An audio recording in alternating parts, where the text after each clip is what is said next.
E aí, família, what's up? Bem-vindos a mais um Cano Cortado 2 contra 1 aqui na Vida TV, onde o mais importante são as pessoas. Eu sou o Elder David e nunca estou só, estou sempre como um nigga extremamente duro. What's up, meu boy? Tá tudo tranquilo, né? Tudo calmo. Família, what's up? Sejam todos bem-vindos aqui a mais um 2 contra 1. Quem vos fala, vosso nigga extremamente duro, vosso homeboy na moto. Estamos aqui para hoje fazermos mais um programa. Temos aqui um convidado extremamente duro e eu passo já a cumprimentar aqui já de longe a Wakanda. Wakanda. Cláudio Bando. What's up? Como é que é? Olha, essa cena de estar aqui Yeah. tem um boi de questões. Por que é jacaré? Não, isso são coisas que não se dizem assim, isso tem que ser no off, mano. Isso são coisas que não se dizem. É que está apreciando esse mambo já há algum tempo. Yeah. Que é pelo YouTube, agora aqui pela Vida TV. E aí algumas questões ficam, pá, nunca estou só, estou sempre como o jacaré. Hoje a abertura não foi assim. Não, mas são coisas que não se dizem aqui, são conversas dos bastidores, como diz alguém por aí. Como é que estás, Cláudio Bando? Está tudo fixe? seguro. Seja bem-vindo ao nosso programa. Epá, sempre. Sempre. Agora estamos assim, né? Yeah. Mas está, conforme disseste, extremamente duro, tudo cool. Cláudio Bando é um ativista social, ativista de hip-hop, não é assim que você disser? Eu posso ser identificado como ativista de hip-hop, principalmente, porque é o que me caracteriza.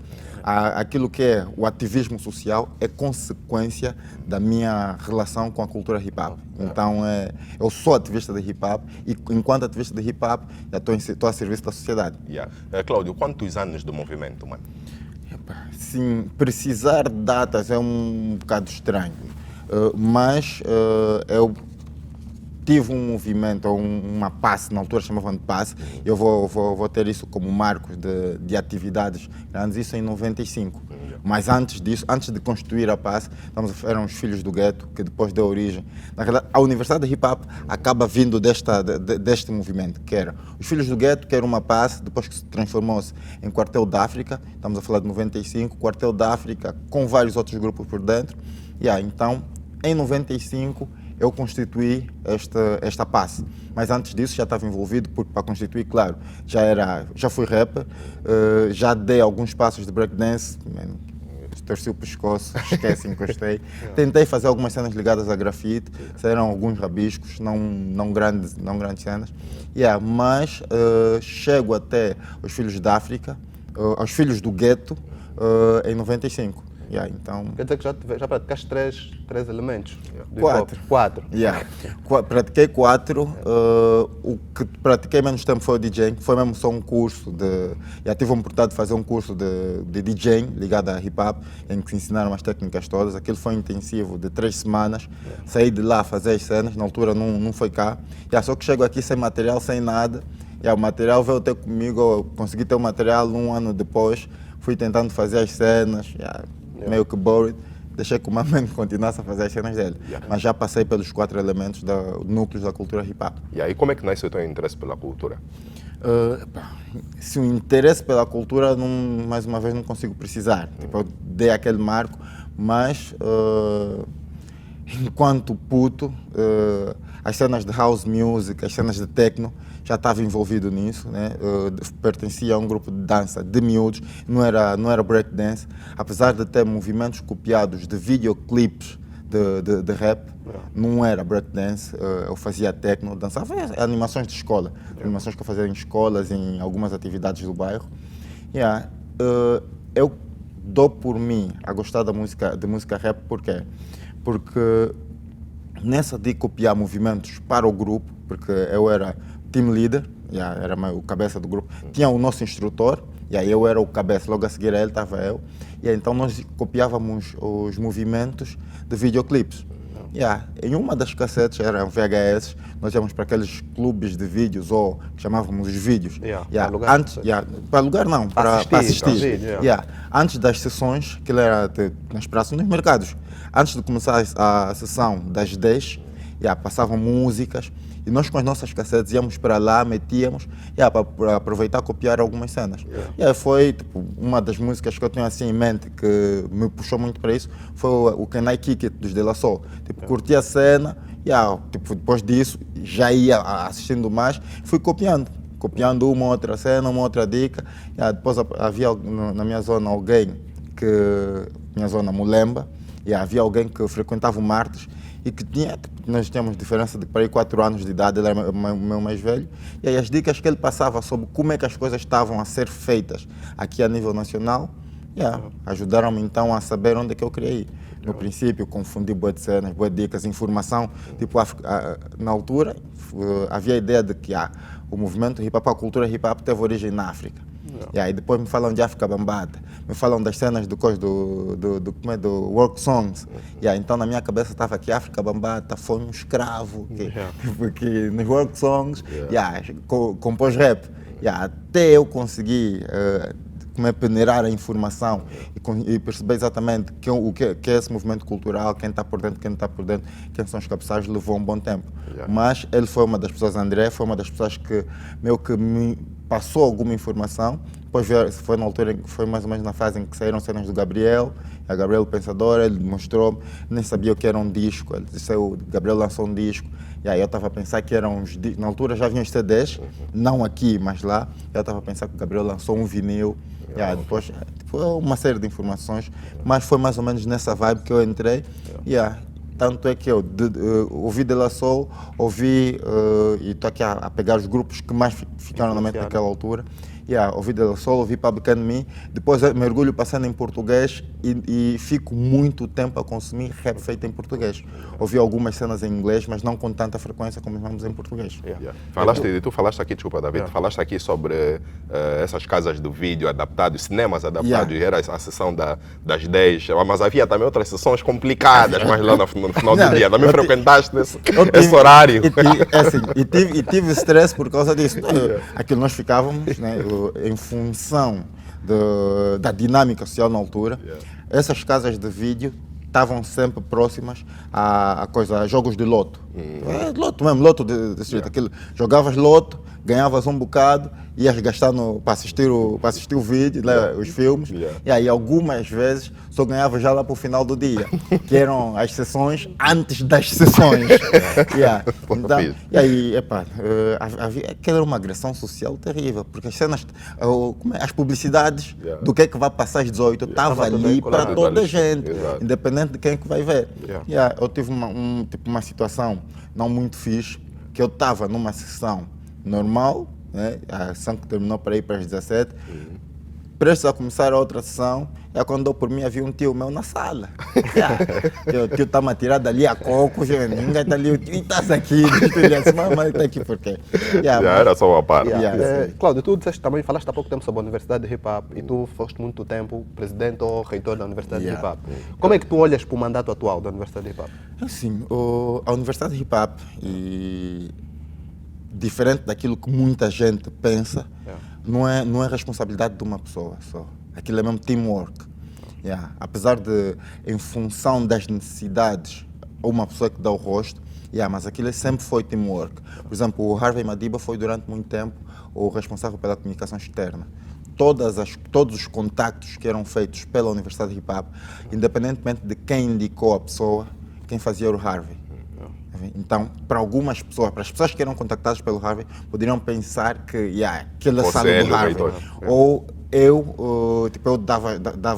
dava cara como reitor, e fizeste bem em falar presidente, por quê? Porque o reitor foi uma fan punch, não foi um título atribuído dentro da universidade. Enquanto organização não governamental, ou organização sem fins lucrativos, o responsável máximo é presidente da organização. Mas como o nome da organização era a universidade, o Jorge Intelecto manda assim uma punch, mas uma fan punch. Você é presidente da universidade, você não é presidente, você é reitor. E os bloggers pegaram a cena, meio que na brincadeira, foram reproduzindo. Querem em matérias, querem em entrevistas, o pessoal foi chamando de reitor, e aquela Fanny Punch tornou-se o título, né? E aí hoje o pessoal sabe que o responsável pela universidade é o reitor da Universidade de Hip Hop. Mas todo o trabalho que é feito na universidade é teamwork. Nada sai sem que todos pensem, sem que todos colaborem. Já teve situações que na altura em que eu estava a representar, em que eu era o presidente da organização, haviam coisas que eu tinha uma opinião, mas o time tinha outra. E era feito aquilo que o time decidia. Nós vamos à base de votações. Que lá uma decisão, uma ala pensa uma cena, outra ala pensa outra, vamos votar, como é que fica. E nem enquanto reitor eu tinha voto de qualidade. que os votos sempre foram e atualmente também são todos iguais. E então, o mandato da universidade atual também continua sendo resultado de um teamwork. Algumas pessoas podem pensar, eu já tive pessoas que entraram em contato comigo a dizer que o mandato atual não está fixe, o reitor atual não está muito fixe, mas é a universidade. Ele só é o rosto principal atualmente, mas aquilo é teamwork. Todas as pessoas que estão na direção da universidade têm uma voz dentro da universidade, têm votação e as ideias que todos trazem são as ideias implementadas. E essa posição de presidente da Universidade de Hip-Hop é um cargo que tu ainda pensas em ocupar algum dia? Se a dinâmica interna levar-me a isso, sim. Eu, na altura em que nós fizemos a primeira eleição, eu assumi a presidência da universidade em consequência da fundação. Mas quando nós fizemos a primeira votação, não faz parte do estatuto, mas eu optei por nem sequer concorrer. Não pretendo concorrer a segunda vez. E isso é em função de disponibilidade. Só aqui partilhando um bocado com o pessoal, para ser presidente da Universidade de Hip-Hop ou reitor da Universidade de Hip-Hop, precisas primeiro ter tempo para estar a par de tudo o que está a acontecer em termos de movimento hip-hop nacional, ter tempo para poder estar nos locais, ter tempo, há uma série de tempos que é exigido e informações que são exigidas da pessoa, que se nós internamente olharmos que mais ninguém poderá ter essa disponibilidade, então nessas condições eu posso sim voltar e se os destinos da universidade assim exigirem. Se o reitor atual ou se outros membros tiverem ocupações que não nos permitam continuar a 100%, sim, eu vou voltar a concorrer e se eu ganhar as eleições, vou ser o reitor novamente. Se tivesses que apontar um ponto forte e um ponto fraco da Universidade de Hip-Hop atual, o que é que tu apontarias?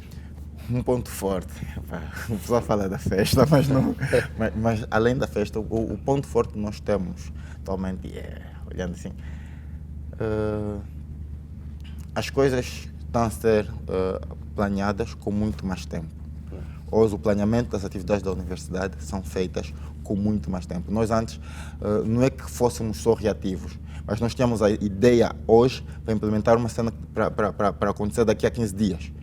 Mas hoje nós temos um programa anual e nós vamos implementando o programa anual. Claro, o programa é anual, mas nós vamos nos focando de forma trimestral. Eu já sei o que é que a universidade vai fazer em junho. Nós já temos noção do que é que a universidade vai fazer em novembro. Mas a implementação tem sido de forma trimestral. Nós pegamos nas atividades do trimestre e vamos batendo ela. Então, nós hoje já temos, se tivermos que olhar assim para aquilo que são as atividades macro da Universidade de Hip-Hop, eu consigo citá-las de cor. Eu sei quando e como vão acontecer, quem vai estar envolvido, quem não vai estar envolvido, que outras possibilidades de atração nós vamos ter. Então, nós hoje na universidade já temos isso. Agora, ponto fraco, eu posso dizer que é um ponto que continua fraco. Nós já reavaliamos isso várias vezes, que é o marketing das nossas atividades. Nós temos o nosso marketing, infelizmente, nós temos que repensar algumas coisas. Nós já fizemos esse exercício várias vezes, que é de pensar como é que nós podemos chegar melhor às pessoas ou como é que nós podemos atrair melhor as pessoas para nós. Porque há uma série de informações muito boas que são passadas nas nossas atividades, mas o pessoal não vai. Há uma resistência de aderir à informação que é social, isso é mesmo social, não é só ligado ao movimento hip-hop. E eu partilhei convosco há pouco tempo, porque eu já inclusive falei com o Fly, que era para perceber, como é que nós vamos conseguir manter uma plateia boa, o pessoal realmente informado com o tipo de informação que nós estamos a trazer. A Fly deu algumas dicas, porque a RRPL hoje é um exemplo de continuidade, uma cena continua, está ali firme, o pessoal está lá, então é bom de algumas vezes consultar as pessoas que estão a fazer bem as coisas. Nós já fizemos essa consulta uma vez. Mas é esse o nosso ponto fraco atual. O marketing, como atrair melhor as pessoas, nós temos que mais uma vez reavaliar isso. Durante muito tempo questionou-se o distanciamento da Universidade de Hip-Hop com relação àquelas pessoas ou aqueles rappers, podemos dizer que mais no mainstream, até mesmo da nova geração de artistas. É uma crítica que, do teu ponto de vista, faz sentido? Se sim, como é que está essa relação hoje? Eu diria que é uma crítica que nunca fez sentido. Nunca fez sentido porque nós sempre tivemos pessoas envolvidas nas nossas atividades que estavam no mainstream. Então, a falar mainstream, faz alguma confusão quando o pessoal tenta falar mainstream, depois puxa o capa também é mainstream. Não, estamos a falar do pessoal que, para o movimento hip-hop, nós entendemos como comercial e para o movimento hip-hop nós entendemos como underground. Independente das outras definições que são aplicadas para a indústria como um todo, indústria artística, mas para o hip-hop, essas pessoas são olhadas, essas designações trazem pessoas diferentes. Nós sempre tivemos pessoas envolvidas a esse nível. Nós sempre tivemos, por exemplo, o Vui como uma pessoa que fala e interage com alguma regularidade com a Universidade de Hip Hop. Nunca foi uma pessoa out of Universidade de Hip Hop. Foi uma pessoa que sempre que ele tem alguma dica para passar, ele dá um toque, liga.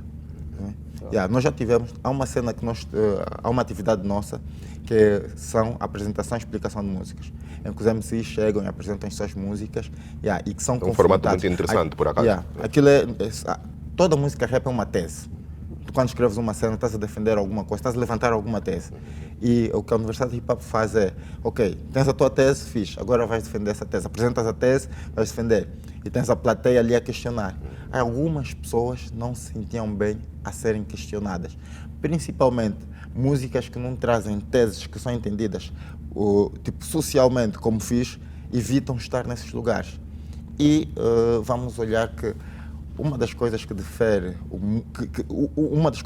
muito o pessoal tido como underground e o pessoal tido como comercial ou como mainstream são os objetivos principais da sua atividade. Então, quando os teus objetivos principais são meramente comerciais, tu não estás preocupado com aquilo que são os fundamentos da cultura, da música que estás a usar. Tu não estás mais preocupado com isso, porque tu estás preocupado em como eu posso vender mais. Então, estas pessoas nem sempre têm aquela vontade de estar nas atividades da Universidade de Hip Hop.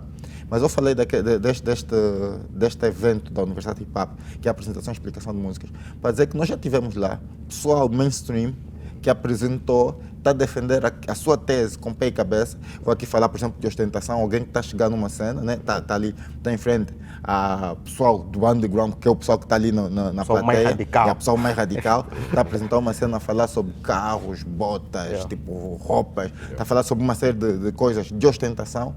O pessoal está ali, nós sabemos como é que é o pessoal underground. Tu estás a apresentar, mesmo cena dope que ele está a curtir, está ali a apreciar o mambo, cara trancado, a abanar a cabeça. Agora imagina uma cena com cenas de ostentação. O pessoal com o mesmo vinco no rosto, a concentrar o Brada, para ver se o Brada treme. O Brada acabou de apresentar as questões que foram feitas, o Brada respondeu ali na hora. Do estilo, ok, eu tenho um objetivo, eu tenho goals.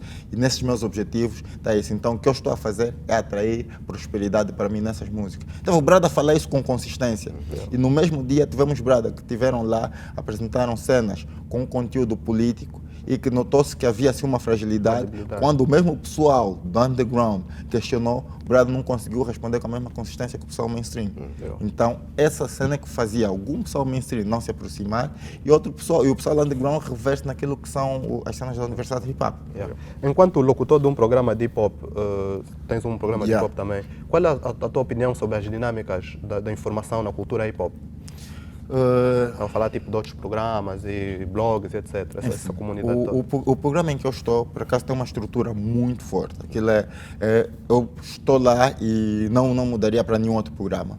Porque nós temos um cuidado com a informação que passamos, com o tratamento que damos ao programa como um todo. Nós temos rubricas que dão atenção a tudo que acontece no movimento hip-hop. Nós temos lá pessoal mais ligado à cena muito old school, mais ligado à cena muito underground e mais ligado à cena muito mainstream. Temos pessoal com essas visões todas. Nós conseguimos ainda assim ter um programa com uma rubrica reservada àquilo que é informação ligada aos fundamentos e conceitos da cultura hip-hop, que é a rubrica da Universidade de Hip Hop. Temos uma rubrica ligada à informação dos últimos acontecimentos para a cultura, o movimento hip-hop nacional, desde lançamento de músicas, eventos que não acontecer ou alguma outra coisa que se tenha destacado. E conseguimos passar músicas ligado a tudo isso. Tipo, o Dondel André, que é o técnico, ele faz questão de recolher muita coisa ligada a mainstream. O Dino tem uma ligação muito forte com cenas mais old school. É um programa que passa só músicas da lusofonia, só músicas em língua portuguesa. Mas o que o David perguntava precisamente é como é que tu olhas para as outras dinâmicas? Eu estou a olhar para o nosso, para depois olhar para os outros. Eu estou a dizer que o nosso tem uma estrutura fixe. Existem outros, eu já tive em outros programas em que a palavra, a conversa, tem um valor muito grande. É um programa de entrevistas onde a conversa é mesmo bem flexível e é um bom programa. Tipo, posso aqui falar o programa do Cleve e do Lucane. Quem vai para aquele programa ou quem escuta aquele programa, dentro de algumas e outras brincadeiras, aprende-se muito. Aprende-se muito, dá para aprender muita coisa. Quem escuta o programa do Capa, por exemplo, o Acapela, consegue ouvir músicas que nem sempre são passadas em outros programas. Não são aquelas mais mainstream. Estamos a falar músicas de pessoal de outras províncias, música que o pessoal não escuta em vários outros setores. Quem escuta o Showtime também consegue ouvir uma cena diferente. Então, nós não podemos ter uma estrutura única para definir como o programa certo. Eu, em função do que quero ouvir ou do que quero me informar, eu sei exatamente que programa sintonizar. Eu sei quando é que eu vou sintonizar o Beatbox, quando é que eu vou sintonizar o Showtime, quando é que vou sintonizar o Acapella, ou o Hip Hop Eclésia, ou o Mix Hip Hop. Então, e eu consigo, enquanto não sou locutor, mas enquanto ativista de hip hop, eu consigo me posicionar para estar por dentro de tudo. Porque se nós ouvirmos aquilo que ouvimos no Mix Hip Hop, é que vamos ouvir no Showtime, é que vamos ouvir no Beatbox, esquece, escuto só o Mix Hip Hop. Então consigo fazer isso, consigo me completar com tudo isso. Então dizer que um é certo ou que o outro é errado, mas dá para recolher informação de todos eles. Cláudio, é fácil ser ativista de hip hop? Não, não é.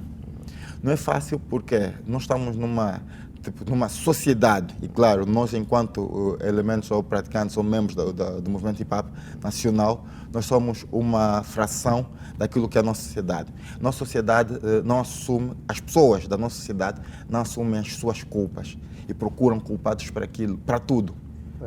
Então, quando tu és ativista de hip hop, se alguma coisa correr mal dentro do movimento hip hop, as pessoas tentam empurrar-te a responsabilidade de tudo. Independentemente daquilo que tu faças, as pessoas vão querer empurrar-te essa responsabilidade. E depois nós temos aquilo que é, nós sabemos o que é certo e o que é errado. Nós temos, hoje existe a ideia de que, ok, é minha opinião, minha opinião estraga muita coisa. Eu vou dizer que isto aqui é azul, e é minha opinião.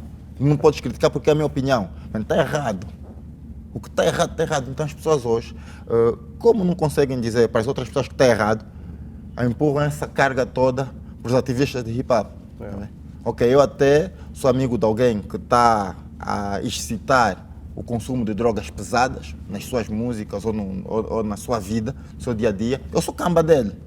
Mas eu tenho uma opinião muito própria. Eu tenho uma opinião que acho que isso é errado, mas não consigo falar isso ao público, não consigo dizer para o meu campo. Mas olho para o ativista de hip hop, vocês conseguiram ver aquela música passar, vocês ficaram calados ou vocês não fizeram nada. Se calhar o pessoal até fez, mas ele não consegue assumir para ele a responsabilidade de falar com o camba dele ou de partilhar com o camba do que é para mim. Esse mamba aí é errado. Não, mas a minha opinião, a minha cena, estamos numa sociedade democrática, tu não tens que impor aquilo que eu vou cantar. Mas isso que estás a fazer está a prejudicar um trabalho. Porque nós sabemos que a cultura hip hop é uma cultura que surgiu em resposta a uma segregação social. E que com isso acabou criando situações para ajustar contextos sociais. Então, tu tens alguém que está a fazer um trabalho de educação social, que está a tentar encaminhar o pessoal para atitudes corretas, e tem alguém que está a usar as mesmas ferramentas que tu usas, as mesmas ferramentas que foram criadas para esse tipo de coisas, para excitar coisas erradas. E tu não consegues dizer nada porque não é a minha opinião. E aí estamos numa sociedade democrática, tu não tens que impor aquilo que eu devo fazer ou devo pensar. E aí, então depois aí fica o pessoal para o ativista de hip hop, que tinha que estar em todas as atividades que acontecem, independentemente daquilo que são os seus compromissos pessoais, ele tem que estar em todas as atividades que acontecem, ou na maioria delas, e tem que emitir opiniões que as outras pessoas não conseguem assumir porque querem estar bem com todo mundo. Cláudio, há pouco tempo falávamos sobre a questão de um possível, até tu acabaste por negar esta acusação, entre aspas, desse distanciamento da Universidade de Hip Hop com relação a alguns fazedores da cultura. Como é que está a questão da aproximação? Tipo, os fazedores da arte aproximam-se da Universidade de Hip Hop ou nem por isso? Nós temos algumas pessoas que têm respeito, têm noção. E nós hoje temos o pessoal, pelo menos mais antigo, né, que está no mainstream, ter noção daquilo que são, pelo menos noção do que são os fundamentos da cultura hip-hop. E eles sabem quando consultar a Universidade de Hip Hop. Não vivem tão rigorosamente como o pessoal mais conservador, mas têm noção. E eles sabem quando devem consultar a Universidade de Hip Hop.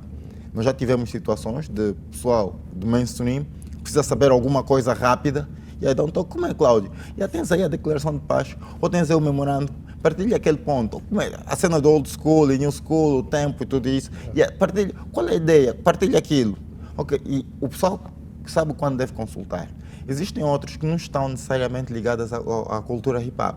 Nós também precisamos perceber isso. Existem pessoas que são mesmo só cantores de música rap, porque conseguiram ter vibe para cantar rap. Porque se tivessem conseguido vibe para cantar kuduro, para cantar qualquer outro estilo, também iam fazer esse estilo. Então são pessoas que não estão ligadas à cultura hip-hop. E exigir que essas pessoas venham perceber aquilo que são os fundamentos da cultura hip-hop. Vamos estar a exigir a não vou chamar de aventureiro, mas alguém que está de passagem, porque ele está ali. Nós conservadores, para nós, se eles pudessem escolher outro estilo de música para fazer melhor, porque assim não confundiriam as pessoas.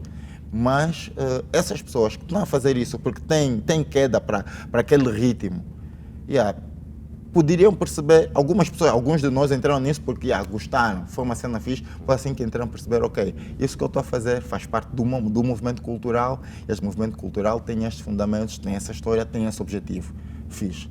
Outros perceberam-se, isso faz parte desse movimento cultural, mas não só quero me cantar rap porque eu tenho essa intenção, e eles ficam por ali. Os que têm a visão de que, ok, isso faz parte do movimento cultural, independentemente se é mais mainstream ou menos mainstream, isso faz parte do movimento cultural, vão-me perceber do que é que esse movimento cultural faz, como é que as coisas funcionam, aqui internamente em Angola, como é que nós andamos quanto a isso. Essas pessoas apercebem-se que existe a Universidade de Hip Hop. Todos os dias nós recebemos mensagens na nossa inbox de pessoas que querem fazer parte da Universidade de Hip Hop, querem perceber mais, querem estar com a Universidade de Hip Hop. Existem pessoas a fazerem isso e pessoas que a primeira pergunta que nós fizemos não é qual é o estilo de música que cantas, qual é o teu conteúdo. Não, aquilo é, ok, queres fazer parte, mano, chega. Ok, queres ter mais informação, nós temos um site que tem pelo menos as noções básicas para aquilo que é informação ligada à cultura hip-hop, estão lá. O www.universidadehiphop.org consegue-se encontrar noções sobre a nossa história. A nossa história está a falar da história de Angola ligada ao hip-hop. Temos lá uma cronologia que, por acaso, foi ajustada em função de algumas contribuições do pessoal que olhou para aquilo e viu que havia possibilidade de melhoria, deram algumas contribuições. Uma delas num contexto free, outras assim com uma rebeldia acentuada, mas ainda assim foi ajustado e o pessoal consegue encontrar isso. História da cultura hip-hop a nível mundial, também temos lá. Informações sobre os elementos e praticantes a nível nacional, também temos lá. Noções básicas, o pessoal está lá, então nós partilhamos isso e nós deixamos em aberto. Ok, depois de ter contato com isso, se precisar de mais outras informações, nós estamos aqui. Nós temos uma agenda, hoje meio atropelada, mas uma agenda de educação ligada aos elementos da cultura hip-hop. Nós temos um professor de grafite, estão ligados a nós professores de breakdance. O Nkapa foi durante muito tempo o professor de DJ da cultura da Universidade de Hip Hop. Hoje é por consultas, nós não temos um número elevado de pessoas, de alunos que vêm se inscrever para fazer DJ, mas se a pessoa estiver realmente interessada e em função da disponibilidade do DJ Nkapa, ele continua a dar esse suporte. Então nós temos isso, o pessoal que se aproxima, nós não questionamos se é underground ou é mainstream, se és mainstream sai daqui, não, se és mais comercial sai daqui, não, nós não fizemos essa questão. Mas claro, quem mais se preocupa com informação, com conhecimento e com fundamentos são aquelas pessoas que vão deep na cultura hip-hop. Aquelas pessoas que estão mesmo só a surfar no rap, não estão preocupados com isso, então não se aproximam tanto. Claro, atualmente és um investidor na área de entretenimento, também querias estar com os eventos, estamos a ver aqui no chapéu e assim tudo bonitinho. Por que decidiste investir nesse segmento? Estava essa cena dos coaches. Os coaches. Tive numa sessão de coaching, na realidade estou com a Universidade de Hip Hop há 9 anos, nós estamos desde 2011. Estou nessa área de produção de eventos com a Universidade de Hip Hop já há muito tempo. E numa dessas conversas com coaches, há um exercício que é feito para perceber em que áreas deves investir, o que é que gostas de fazer, o que é que dominas, e o que é que fazes bem. E disso, depois tu consegues fazer lá alguns cálculos para ver onde é que vais te direcionar. para não trabalhares com algo que te deixa triste. Yeah. Então, eu gosto de eventos, eu gosto de partilha de conhecimento. A Kwanzaa Eventos está muito ligada a edutainment, que é entretenimento educativo. Nunca é só entretenimento. Então, é uma cena que eu gosto muito, debates. Eu gosto de apreciar, não de participar só quando forçado, mas apreciar um bom debate, aprende-se muito. Então, olhei para esta área como uma área fixe. E, claro, enquanto alguém que está há 9 anos a produzir eventos, estamos a falar de todos os meses ter um evento por produzir. Então, a área de produção de eventos, acho que é a área em que me encaixo bem. E por acaso as coisas estão a correr bem. E aí, por que um conceito acústico, sendo que o rap é uma música feita à base de programação? Rap é música feita à base de programação, mas quase todos nós ouvimos The Roots e aquilo é de uma qualidade tremenda. The Roots é, se não uma das bandas, tipo, tem o instrumentista com um ouvido tão aguçado. O Questlove acho que é um consultor musical para qualquer instrumentista do mundo. Então, nós ouvimos aquilo e para mim aquilo sempre soou bem. The Roots sempre soou bem, independentemente de ser acústico, sempre soou bem. E o conceito acústico, por quê? O boi acústico é um conceito que já existia. Nós estamos um boi acústico em parceria com a Artes Sem Letras. A Artes Sem Letras já tinha o boi acústico, mas tinha o boi acústico não para urban beat ou para música rap. Nós nos juntamos para trazer aquilo para a música rap, porque há uma ideia de que para ouvir bom rap, tu tens que estar num lugar em que o conforto não é tido em consideração, em que a qualidade sonora é do estilo, vamos só usar. Hoje ainda existem pessoas a fazerem playback, tipo artistas de rap ou rappers a fazerem playback. Isso é uma falha gravíssima. Mesmo para aquele, o semi-life, que é aquele que tem um instrumental e o microfone, ainda assim, há pessoas que nem isso fazem. Pessoas que não conhecem as letras das suas próprias músicas. E na Universidade de Hip Hop nós já tínhamos o cuidado de não ter nenhuma atuação em playback. Então, por que não ter a sonoridade toda a ser reproduzida por instrumentistas? E nós hoje já temos instrumentistas que conseguem fazer isso muito bem. O pessoal que está a trabalhar conosco nos concertos do acústico, é pessoal que já reproduz músicas derivadas de jazz e reproduz bem. Eu tive, uma das cenas que chamou uma atenção foi um evento de breakdance. Eu tive na BBA, que são batalhas de breakdance, uma que aconteceu no Atrium. Nós lá, os b-boys estavam a batalhar ao som de um baterista. E eu estou a ver que aquilo saiu mesmo, o boom bap e aí o double step estavam a sair lá. Ele não estava a dever nada para ninguém. Por acaso o Braulio Mix estava neste evento, e o Braulio Mix só pôs scratch. E o baterista estava ali a martelar para o pessoal dançar. Eu ouvi aquilo e disse, nós aqui já conseguimos ter o boom bap a ser realmente reproduzido. Porque uma das preocupações para cenas acústicas era o facto de essa cena está só um bocado gospel. Essa cena tá mais para kizomba, isso está muito samba. Não está tão rap assim. Não está só rap. Havia essa preocupação. Mas quando eu ouvi aquilo, a sua rap, se a pessoa tivesse distraído, se a pessoa não procurasse pelo baterista, julgaria que aquilo está saído de uma pendrive ou de um CD. Então, quando vi aquilo, disse, ok, é possível metermos esse baterista. Já conhecíamos pessoal, guitarristas e baixistas e pianistas que conseguiam reproduzir sons derivados do jazz bem. E aquilo foi só juntar nos ensaios. Aquilo foi altamente a cena que nós tivemos com a MCK. Para quem teve possibilidade de assistir alguns dos vídeos dos ensaios, aquilo foi altamente. Tivemos um pequeno problema do som, mas não por causa dos instrumentistas, aquilo era a mesma qualidade sonora, mas um problema ligeiro, aquilo no show, que depois foi superado, mas ainda assim nós continuamos com esse conceito porque percebemos onde é que estavam as falhas e, claro, o processo de melhoria contínua é regular. Nós percebemos onde é que estava, melhoramos isso para a próxima atividade. Claro, estamos mesmo já aqui quase a terminar, o nosso tempo voa. Era para saber, quando a conversa está boa, o tempo corre. Era para saber quais são as tuas dificuldades nesse seio, nesse ramo em que tu decidiste. Patrocínios. Hoje claro, ninguém patrocina algo sem perceber exatamente onde é que vai meter o dinheiro. Isso quer tanto para a Universidade de Hip Hop como para com os eventos. Mas hoje nós sabemos que para darmos às pessoas a possibilidade de assistirem eventos com qualidade, gasta-se muito. E são coisas que são valores que não se vão à busca na bilheteira. Se não tivermos por trás tipo, apoios que garantam que as coisas aconteçam com a qualidade que se quer, nós vamos continuar a ter eventos medíocres. E medíocres, médios, não vamos chamar de medíocres, mas médios, com qualidade média.